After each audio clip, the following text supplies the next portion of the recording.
चलिए इस वीडियो में समझते हैं कि टाइमिंग डिफरेंस का क्या एडजस्टमेंट होगा बैंक रिकंसिलिएशन स्टेटमेंट में जब बैंक में ओवरड्राफ्ट होता है या नेगेटिव बैलेंस होता है।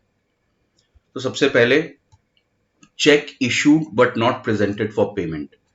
हम पहले देख चुके हैं जब पॉजिटिव बैलेंस था तो इसका क्या एडजस्टमेंट हमने किया था। लेट्स से आपके कैश बुक के हिसाब से 20,000 बैंक का बैलेंस है और पासबुक के हिसाब से भी सेम है, मतलब कोई डिफरेंस नहीं है। अब आपने एक चेक इशू किया जो अभी तक प्रेजेंट नहीं हुआ है पेमेंट के लिए।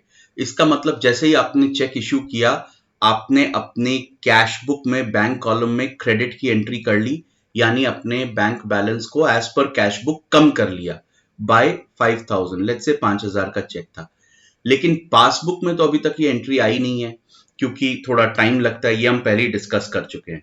तो इसका जब रिकंसिलिएशन बनाएंगे, अगर कैश बुक से स्टार्ट करेंगे तो हम कहेंगे balance as per cash book, debit balance यानी पॉजिटिव बैलेंस 20,000। सॉरी, ये एंट्री करने के बाद कैश बुक का बैलेंस 20 नहीं 15,000 है क्योंकि 5,000 से कम कर लिया है। तो 15,000 add cheques issued but not presented 5,000 and आपको मिल जाएगा बैलेंस एज पर पासबुक, ये भी पॉजिटिव बैलेंस होगा तो क्रेडिट।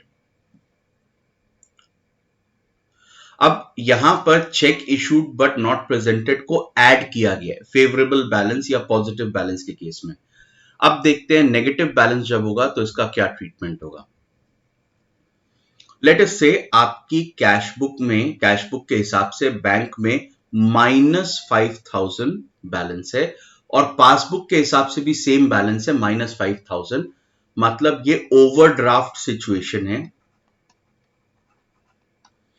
कैश बुक में आपके क्रेडिट बैलेंस होगा, मतलब आप अपनी बुक्स में इसको लायबिलिटी दिखा रहे हैं बिकॉज आप बैंक को ये मनी ओ करते हैं, और पासबुक में इसे डेबिट बैलेंस दिखाया जाएगा बिकॉज बैंक के लिए आप डेटर हैं, आप बैंक को मनी ओ करते हैं, एक ही बात है।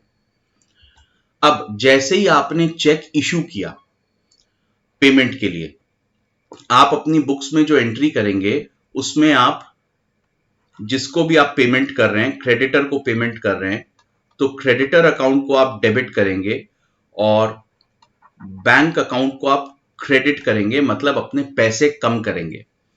आप पैसे कम कर रहे हैं लेकिन पहले से लायबिलिटी थी, ओवरड्राफ्ट सिचुएशन था, तो पैसे कम हो गए लेकिन ओवरड्राफ्ट तो बढ़ गया, ओवरड्राफ्ट कम नहीं हो रहा है। अकाउंटिंग में हम प्लस माइनस यूज नहीं करते, डेबिट क्रेडिट यूज करते हैं। अगर आपके पास एसेट हो तो आप लिखते हैं 100, अगर आपके पास लायबिलिटी हो तो आप -100 नहीं लिखते हैं, आप लिखते हैं 100 पॉजिटिव प्लस 100 ही लिखते हैं और सामने क्रेडिट बैलेंस लिख देते हैं, इसको डेबिट बैलेंस लिख देते हैं। अब अगर आपकी लायबिलिटी और बढ़ जाए तो लायबिलिटी बढ़ गई, क्रेडिट बैलेंस बढ़ गया, अब आपकी लायबिलिटी है 150 रुपीज। तो ठीक इसी तरह जब हम ओवरड्राफ्ट से डील करेंगे बैंक रिकंसिलिएशन स्टेटमेंट में, तो वो पॉजिटिव बैलेंस है या नेगेटिव बैलेंस है ये नहीं देखेंगे, ओवरड्राफ्ट है। तो जब आपने चेक इशू किया और ये एंट्री पास करी, बैंक अकाउंट को क्रेडिट किया, तो आपका ओवरड्राफ्ट बढ़ गया बाय 10,000। लेट्स से आपने 10,000 का चेक इशू कर दिया, पहले आपका ओवरड्राफ्ट 5,000 था, अब आपका ओवरड्राफ्ट कैश बुक में 15,000 हो गया, लेकिन क्योंकि ये चेक अभी तक पेमेंट के लिए प्रेजेंट नहीं हुआ है, पासबुक में कोई डिफरेंस नहीं है, पासबुक में अभी भी बैलेंस 5,000 ही है। तो जब हम इसके लिए रिकंसिलिएशन करेंगे, बैंक रिकंसिलिएशन, अगर हम कैश बुक से शुरू कर रहे हैं, balance as per cash book, यहां पर लिखना पड़ेगा, don't get confuse, credit balance है क्योंकि ओवरड्राफ्ट है। तो हम लिखेंगे कितना है, 15,000। बहुत ज्यादा ओवरड्राफ्ट है, पासबुक में इतना ज्यादा नहीं है, तो less cheques issued but not presented for payment 10,000,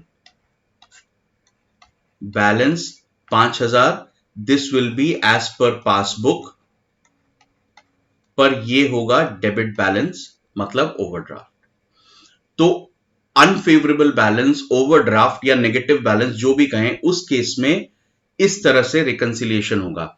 आपने देखा था cheques issued but not presented को हमने प्रीवियस केस में फेवरेबल बैलेंस के केस में ऐड किया था, क्योंकि कैश बुक में हमने अपना बैलेंस कम कर रखा था, पासबुक में कम था नहीं तो ऐड किया था।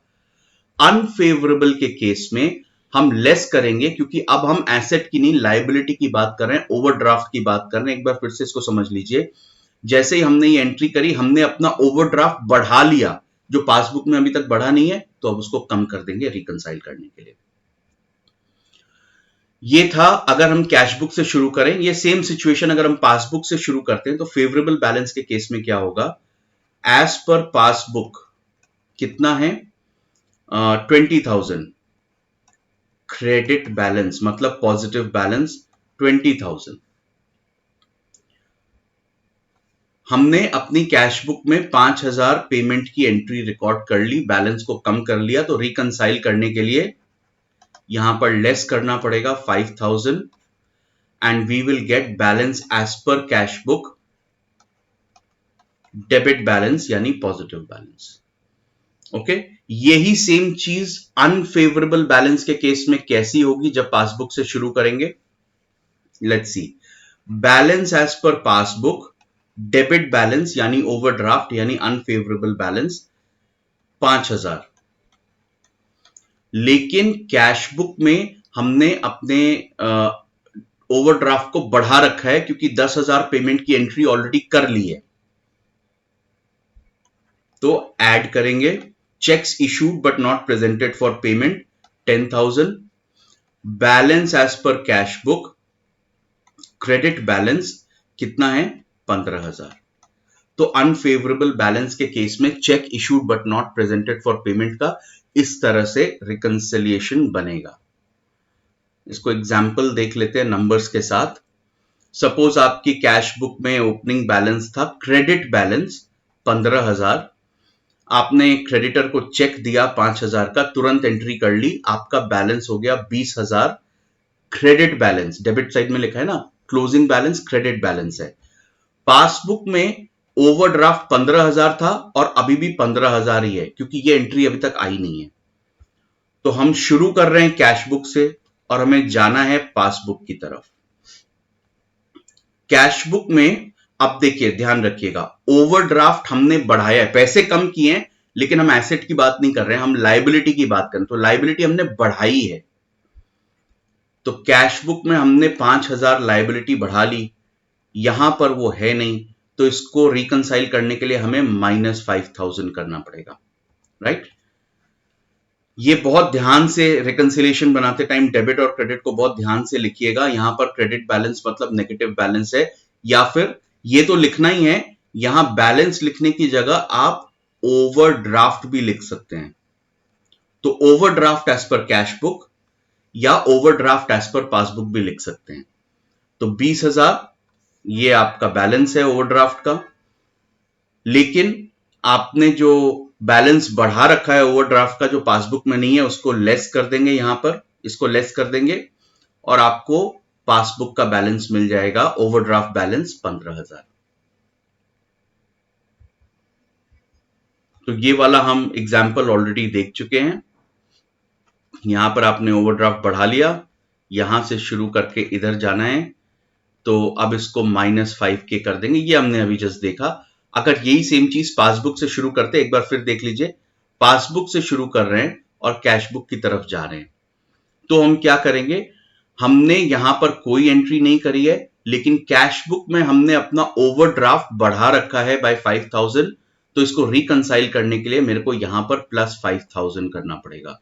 तो balance as per passbook, again debit balance, या हम इसको ओडी एज पर पासबुक भी लिख सकते हैं 15,000, add cheques issued but not presented for payment 5,000 and this is balance, debit balance, sorry ये क्रेडिट होना चाहिए, be very careful with this, credit balance as per cash book 20,000 या overdraft as per cash book 20,000, ठीक है।